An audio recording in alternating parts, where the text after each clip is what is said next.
Your support helps us bring you programs you love. Go to wyomingpbs.org, click on Support, and become a sustaining member or an annual member. It's easy and secure. Thank you. The Wyoming retirement system issued its first retirement check in 1953 and has been providing pensions for state employees ever since. The oldest retiree is 105 years old, and there are 19 retirees, 17 women, that are over 100. With over $8 billion in assets and impacting 1 in 6 Wyomingites, we'll learn about the Wyoming retirement system next on Wyoming Chronicle.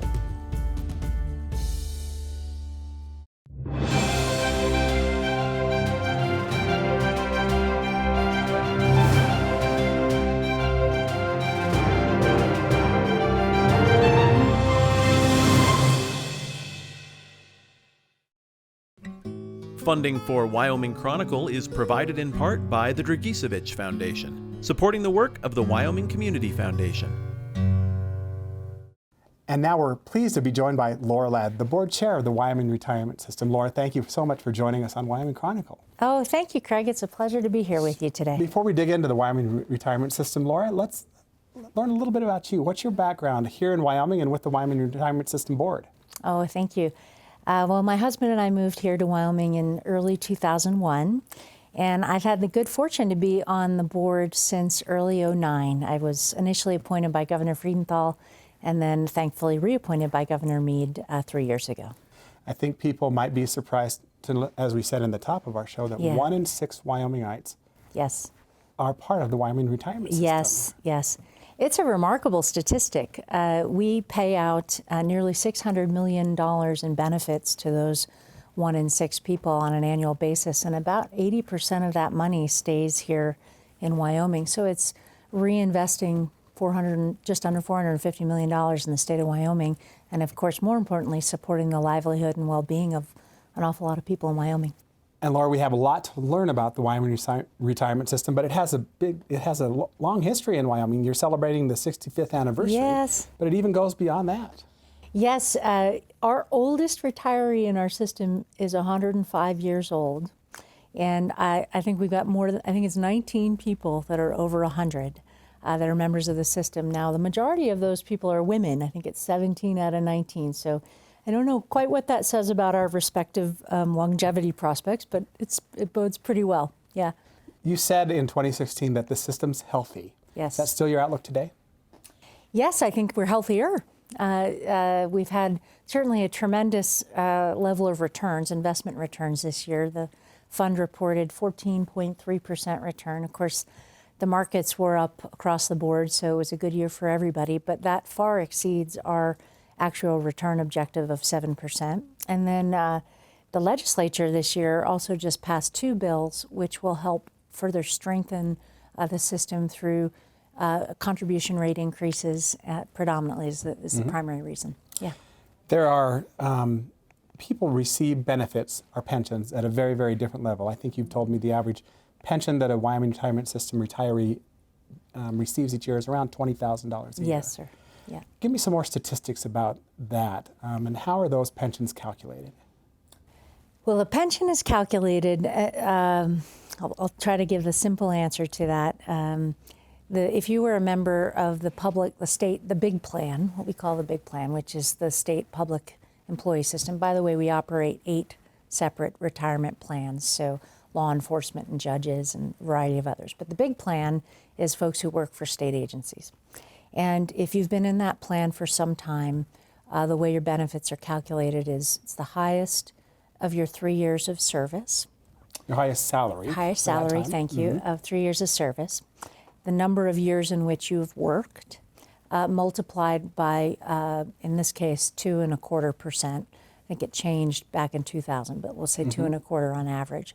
So if you retire with a full career with the state, say 30-year career, your replacement income is going to be, in the 60-65% range. I don't know that exact number.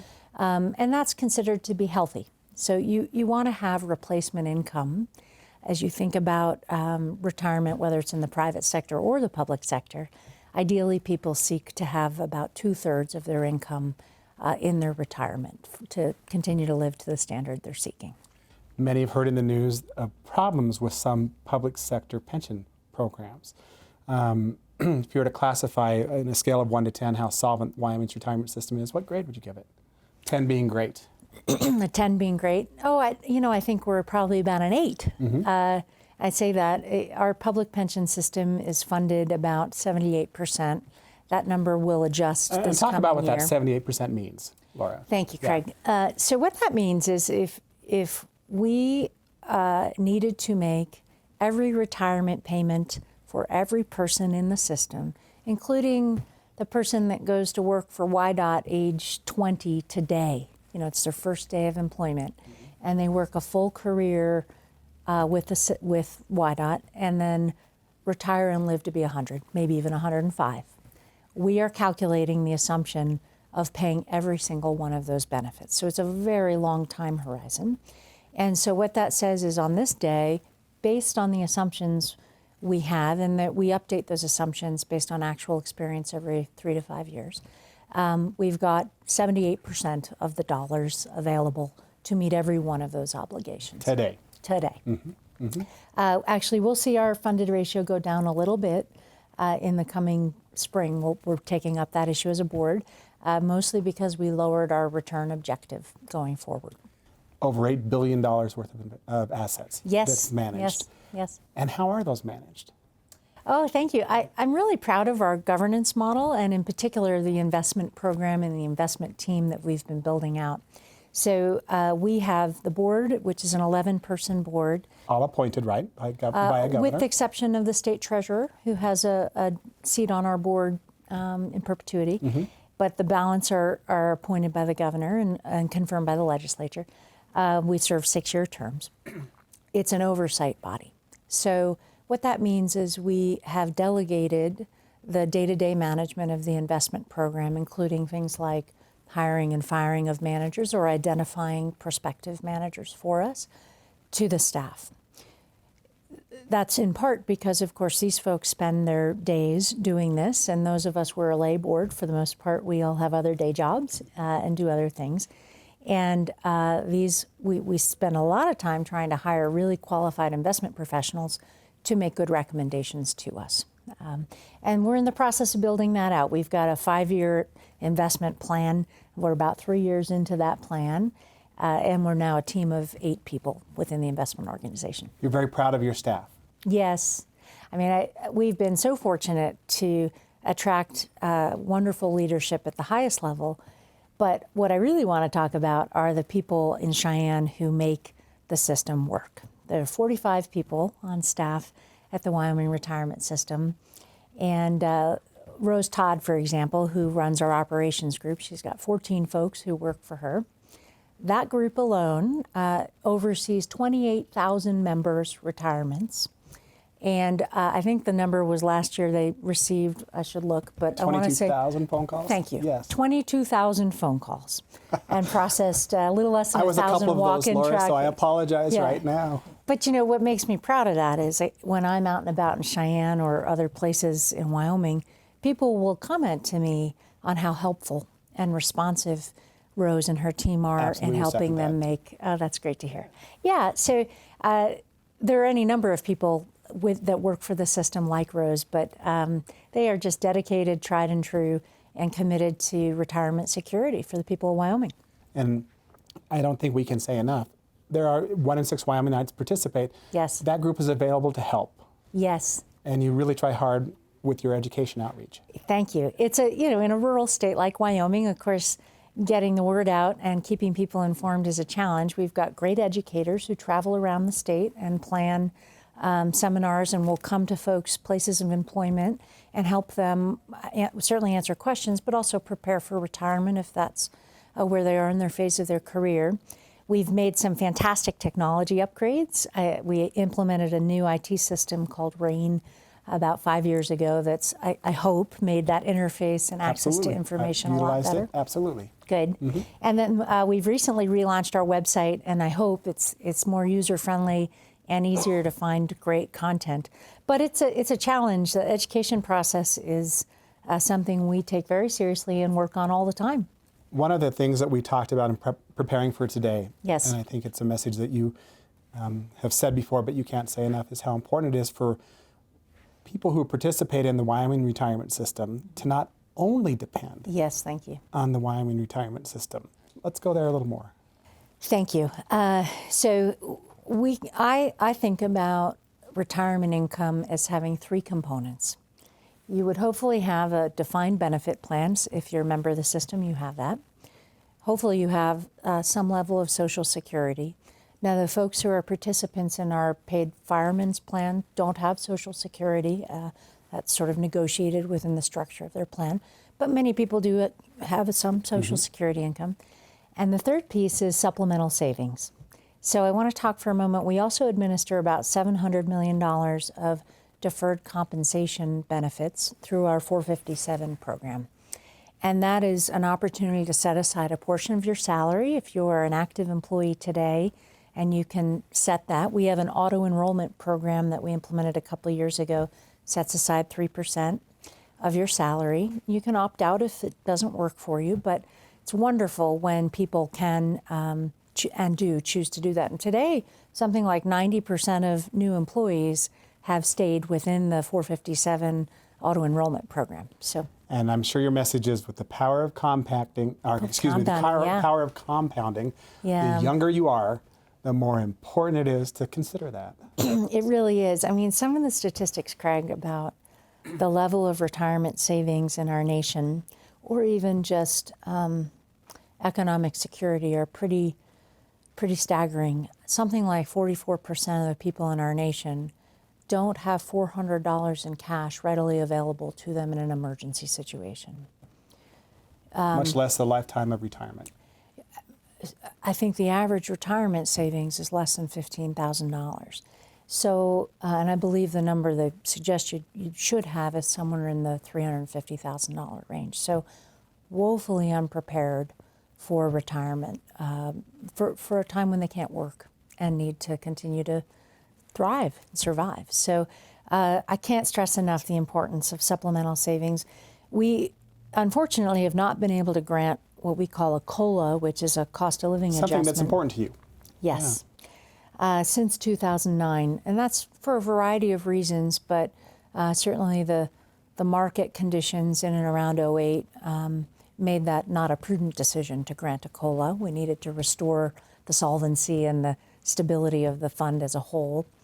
Then the legislature took action to set some fairly stringent guidelines around granting a COLA in the future. But what we did do when that happened, because it frankly looks to me as though unlikely we will grant a COLA in coming decades to the big plan. We did one thing that I want to highlight, which is if a COLA is an important piece of your own kind of future retirement planning, you can opt in today for an automatic COLA adjustment. You take a reduced salary benefit in the early years of your retirement, but you can choose a 1%, 2%, 3% COLA.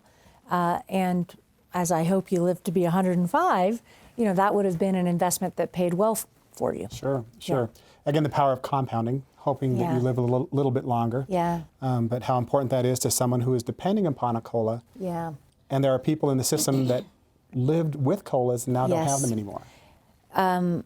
One of the areas I think a lot about, if you asked me what keeps me up at night, this would be one piece, is the elderly population of our retirees. Let's say, for example, a retired educator who may have retired in the 90s. That person would have likely seen a COLA granted through the system during their work tenure, probably wasn't educated on the need for supplemental savings, perhaps to the extent we are doing so today. And of course, they haven't seen a COLA in 9 years' time. If we've got an average retirement benefit of $20,000, frankly, that's not even, it's nominally around the poverty line. So to consider that the people that really given of their lives and their service to the state of Wyoming are living on the margin, it's very, very concerning to me. So you've suggested maybe that people tell their stories to the elected officials that represent them. Yes, because a one-time COLA or a supplemental allocation of funds. I know the state, of course, has many demands on its general funds. But you can create, for example, using my example, a means-adjusted COLA for the population that perhaps don't have a very large retirement income and are of a certain age.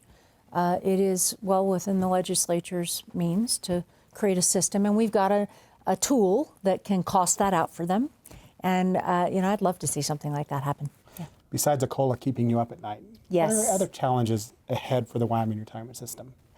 Oh, I think they're twofold, or they're probably more than two, but the two that come to my mind are attracting and retaining good people at every level of the organization. And you're talking about people that invest and are responsible for investing funds. Yes, I think that's been our primary focus because, of course, if you manage $8.5 billion, and by the way, 70% of the annual income to the fund comes from investment income. Right. So it's the area where we can really move the lever, move the needle. So attracting and retaining and hopefully growing in homegrown Wyoming talent to manage those monies is something I care a lot about. And you have a program in place with the university where you utilize interns, hopefully, to come through and then work for the system. Yes, I really want to applaud our CIO, Sam Masudi's efforts to develop that program. About, I want to say 3 years ago or so, we started recruiting more directly through the University of Wyoming's College of Business, both on the undergrad level and the grad level. And so now 3 of our summer interns are analysts within the investment program, and it's a competitive recruiting process and hiring process. But we are developing some of the best and brightest talent in Wyoming. I am very optimistic about the contribution these young men and hopefully women will be making to our system. Or a couple things that have been in the news that I'd like to talk to you about. One, well, both have to do with really the reconstruction and remodeling of the Capitol building, and these 2 comments came out during a meeting from former President of the Senate, Phil Nicholas, and he was talking about creating a Wyoming State Investment Center, if you will. Mm-hmm. And then from that discussion, maybe combining the investments that the Treasurer is responsible for with the investments in the Wyoming retirement system under a single, highly compensated investment manager. Mm-hmm. What are your thoughts about that? I think it came to people, your board, and to others as maybe something out of left field. Thank you, Craig. It's a sensitive issue, as you might imagine, but I think first I'd say we already try very hard to collaborate and coordinate with the State Treasurer's Office. We exchange certainly information on managers and look for ways in which we might allocate capital together when that opportunity presents. Because the mandates of the systems are pretty different, that's not that often, but there are always ways that we can improve our efficiencies in what we do. And we love using them as a resource in that effort. I don't have a strong feeling about the location of the retirement system, provided that it's accessible to members and retirees who need to come in and talk with our staff about their retirement needs. So that's, in terms of where we end up being located, that's great, as long as we can accomplish those goals. And I think having a sort of innovative and world-class investment program is a wonderful goal. My area of concern is really around having the retirement system as a subset or of the state of Wyoming's Treasurer's Office or some agency of the state of Wyoming. And I say that because it inherently strikes me as a bit of a conflict of interest. So today, the governing board of the retirement system determines, with the support of our actuaries, what the contributions into the system need to be to have it be sound. We set the assumptions for returns, and we determine asset allocation. It never quite made sense to me that the people that are responsible for funding those contributions should also be the people making the decisions about what those contribution rates should be and what the allocation of the assets should be. They've got so many demands on their time and on the state's resources. You could imagine that the sort of purity and the objectivity around those decisions could be influenced. Another comment that President Nicholas made, he talked about a substantial portion of Wyoming's budget goes to state retirement, among other things. And he said, and this was echoed by the President of the Senate this year in some discussions we had during our Capital Outlook series, that return on investment has not generated the returns we'd like to see. Yeah. Certainly this year that's not the case. Yeah. But is that something that you agree with? Strategies for improvement? Yes. What's your response to that? Yes. First, I want to just clarify, if I can, Craig. In fact, the state retirement system does not rely on any general funds for its operating budget. So, for example, our CIO is not paid out of general operating funds of the state. Probably, certainly the contributions into the fund is a large allocation of the state's budget. And I think that's what Senator Nicholas had been referring to. Look, we can always do better in terms of investment returns. It's something we strive Hindsight's for. always great, isn't it? And look, we take that job very seriously. And we don't always make perfect decisions, but we do our best to make good decisions and informed decisions. What I think you might have heard pertains to how we compare relative to the performance of other public pension funds. And I would like to see us consistently performing in the top or second quartile, and we don't always do that. So, meaning in terms of the return profile, so a 14.3 number is an absolute number that's very positive, but it may be this year, and I think it probably will be the case, that a top quartile fund would have performed in the 17% figure. So we are always trying to improve, and I think the other point is, a 1% improvement in our return is $85 million. So we take that very seriously, and I think the legislature's not wrong in saying this is real money, and if we can do a little better, it goes a long way. We have about 5 minutes left. Yes. You go through a process where you set strategic goals for the board. Tell us what those are, and how are those refined? Thank you. Well, we tend to take up the strategic planning process every 5 years. We revisit it annually based on what is happening in the marketplace. But for the most part, we try to set those goals and stick to them. The focus of the strategic plan, first and foremost, is delivering value to the members. So accurate and high quality administration of the funds and execution and customer service is a top priority. I've touched on already attracting and retaining leadership, and then improving our risk-adjusted returns. Those are goals I think we've talked a little bit about. Maybe the last one I'll just touch on is our desire to remain engaged with the legislature and with our partners and all of our constituents. So that's an education effort. We've talked a little bit about educating members, but when you have a roughly 30% turnover in your citizen legislature every 2 years, the ongoing just education and orientation of what do we do as a system is something we are constantly also focusing on. It's really important to us that those are well-informed conversations and folks are making good decisions from a statutory standpoint. On a nationwide basis, you've remarked to me that the political climate occasionally focuses on the need to close down benefited pension programs. How dangerous is that? But do you feel is there really pressure for that in Wyoming? Have you sensed that a little bit? Oh, thank you. I think it's historically been a bigger issue in other places than it has been in Wyoming. I mean, one of the areas where I'm really proud of our state and our disposition is we keep our promises.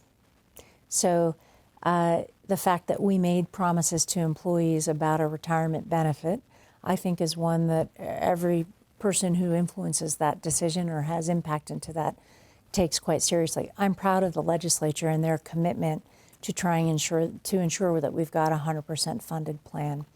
But certainly there are folks who believe that a move to a defined contribution plan where the state would contribute a set amount of money instead of contributing money to guarantee benefits would be less risky to the state. And Sure. so I understand where that train of thought comes from. I hope it isn't a real focus in Wyoming, but we'll just do our job to continue to promote why defined benefit makes sense. You can't, you've touched before on the economic value that retirees give to the state. Yes. Talk a little bit more about that. You said earlier that a massive amount of what the Wyoming retirement system pays out is returned to Wyoming. Yes, I mean, I think we calculated it just under about $450 million.